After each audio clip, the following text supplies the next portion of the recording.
To record. Now, for the elastic properties,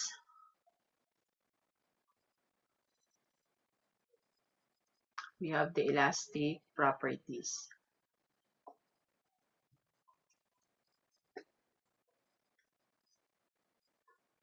We have the stress, measure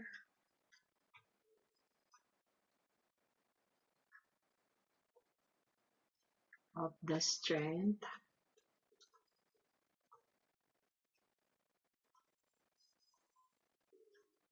of all the agent that is causing a deformation.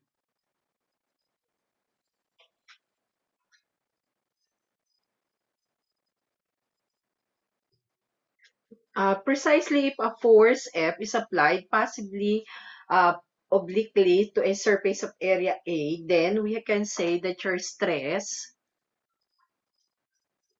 is equal to the force over the area of surface on which on not of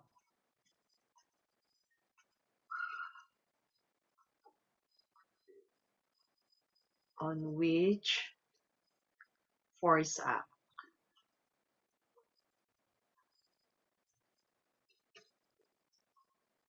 Therefore, the stress is equal to force over the area. The unit of stress are those pressure. We have what? If that is force over the area, the units are Newton per square meter. Newton per square meter is also known as the Pascal. Then we have uh, pounds per square feet or dyne per centimeter square.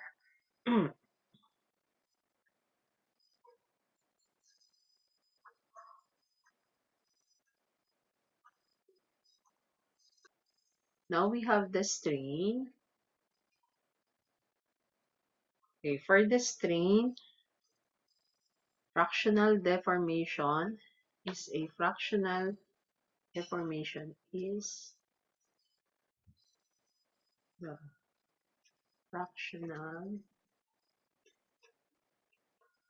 deformation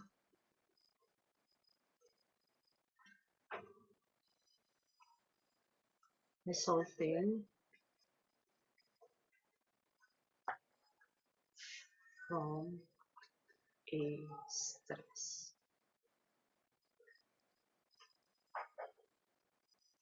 Okay.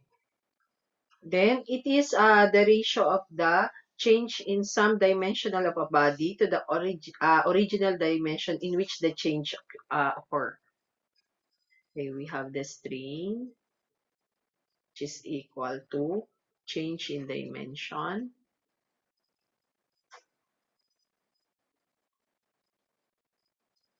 over the original dimension.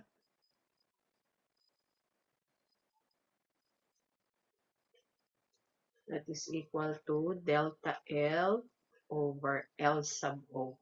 Delta L is the change in dimension, while L sub O is the original dimension. Then, remember that under the strain, there is no unitless again, because length over the length. Cancel the unit of the length.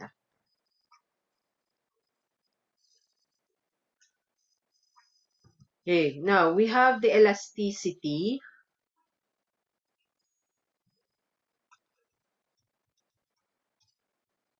Okay, elasticity property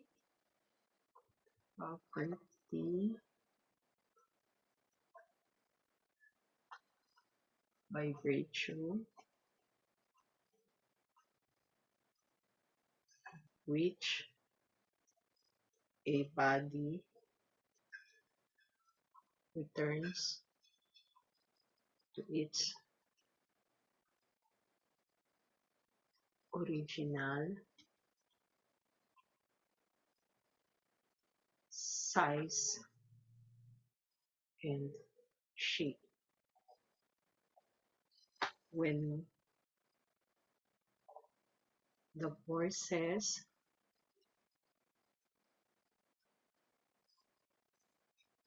that causes the deformation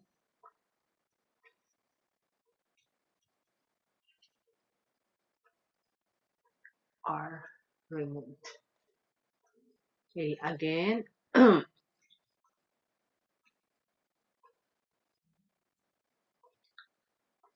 Okay, elasticity is the property by virtue of which a body returns to its original size and shape when the forces that causes the deformation are removed. While the Hooke's law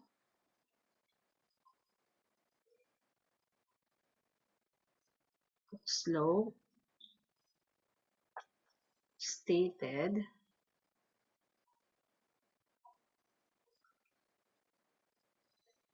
Hooke's law stated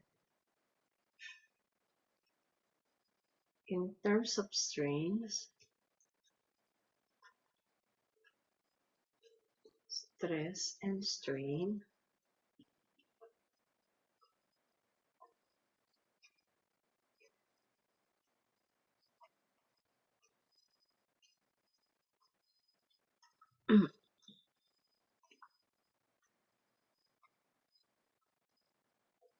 strain. Okay, if the system obeys Hooke's law, then the stress, if the if the system obeys Hooke's law, then the stress is directly proportional to strain. We then define a constant that called the modulus of elasticity, where elasticity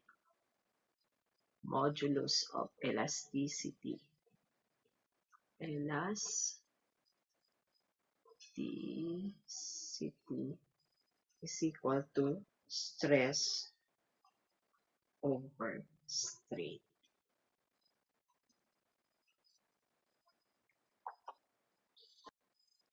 Unit of the modulus of this units of the modulus of elasticity, the same as the same unit of the stress.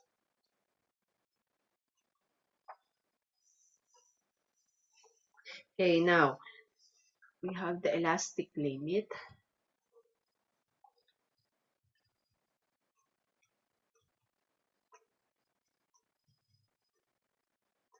For the elastic limit, the smallest value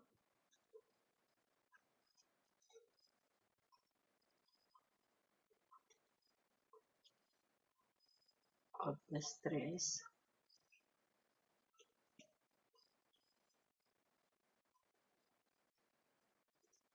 required to produce permanent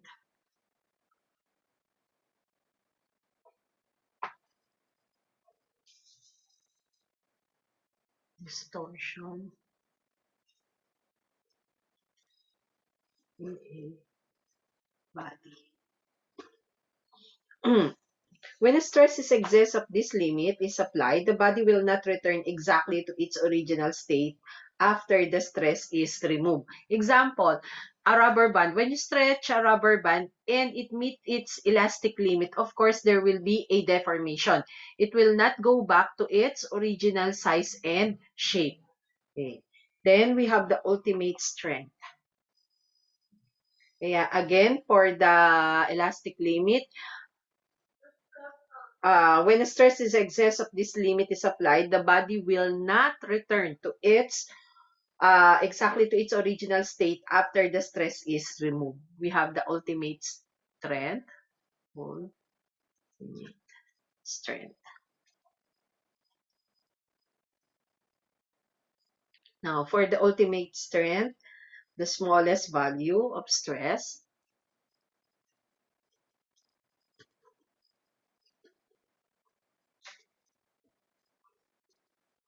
stress required to break the body.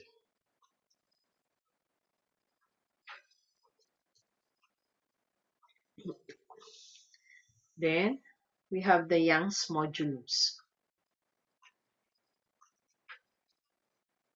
Young's modulus.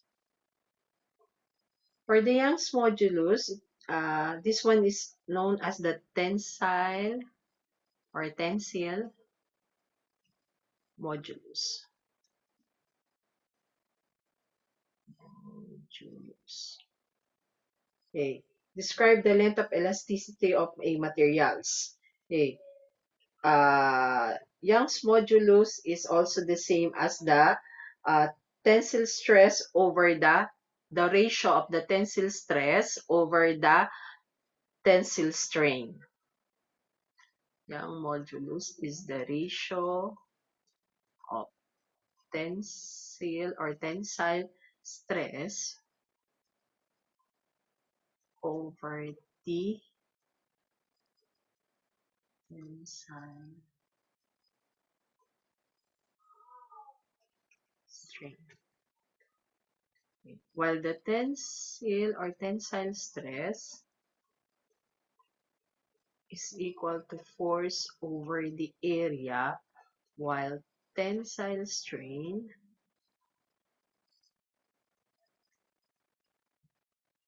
is equal to delta L over L sub O. Therefore, the Young's modulus,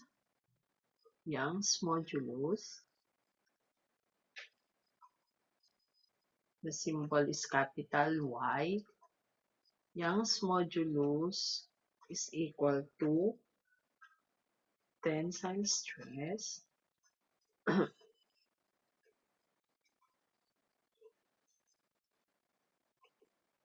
over the strain is equal to force over the area over delta L over L sub O, or F L sub O over area times delta N. Okay, the value of Y depends only on the material of the wire or rod and not in its dimension. Okay. We have the bulk modulus. Bulk modulus. The symbol for the bulk modulus is capital B. When you say bulk modulus, describe the volume of elasticity of a material. This one is the volume elasticity. Volume elasticity.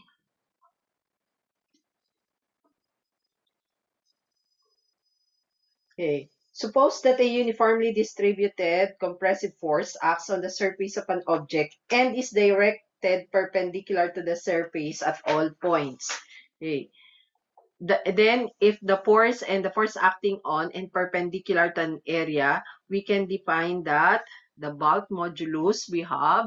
Bulk modulus is volume elasticity. Therefore, we have the volume stress, which is equal to volume stress would be equal to what? Kung volume, recording. Then the pressure, which is on the pressure is equal to force over the area. The SI unit for the pressure, the same lang ng unit ng pressure natin. We have Newton per square meter, pounds per inch square, pounds per square feet. Okay, therefore we have force over the area for the volume stress. Then, for the volume strain, instead of using the length, we're going to use the volume. Volume strain, that is equal to change in volume over the original volume. Therefore, the bulk modulus now is equal to volume stress over the volume strain, volume stress over the volume strain, which is equal to force over the area times volume strain delta V over V sub O. But the volume stress is also equal to suppose the pressure on an object of original volume is increased by an amount of delta P. The pressure increases cause a volume change. Therefore, we can define this one as also equal to force times V sub O over the area times change in V. Okay, that is under the bulk modulus. Then we have the shear modulus.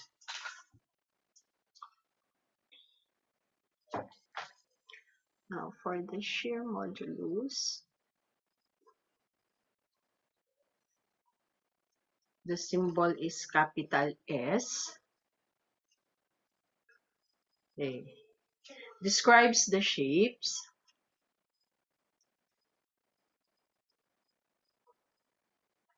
Shape, elasticity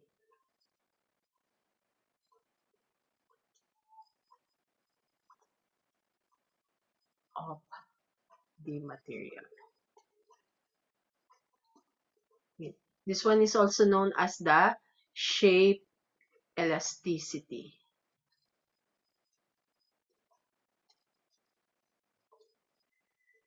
Okay, shearing stress. Shearing stress is equal to tangential force acting over the area of surface being sheared. Okay, therefore,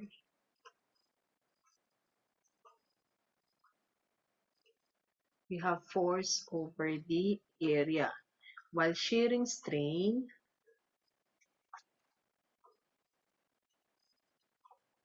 is equal to distance sheared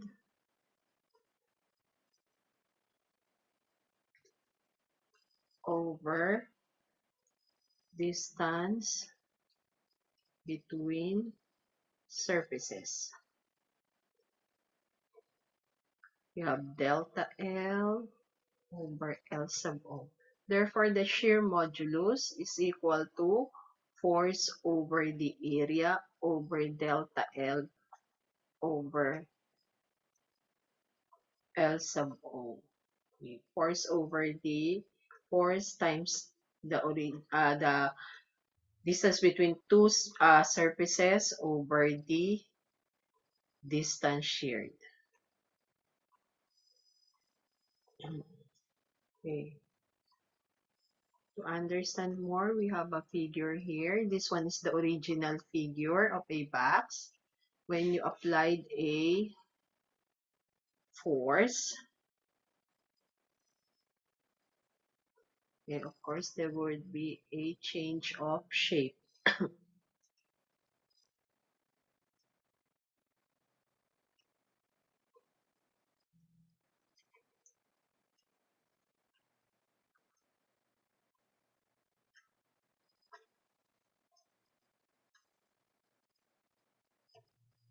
So it's the force. Okay, and this one.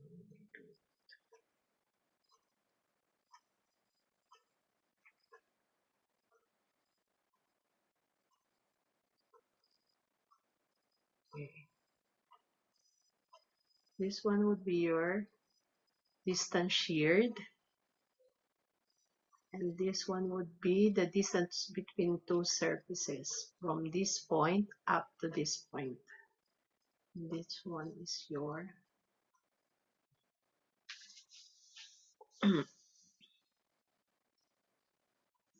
okay. In getting for your P, Therefore, your P is equal to tangent. Therefore, that is delta L over L sub O.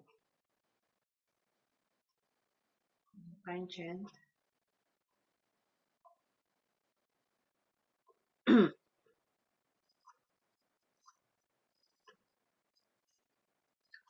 over delta L.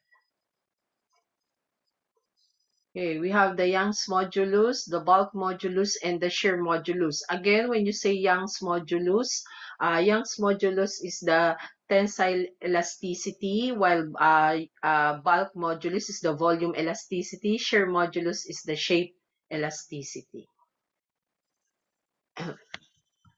Young's modulus is 1.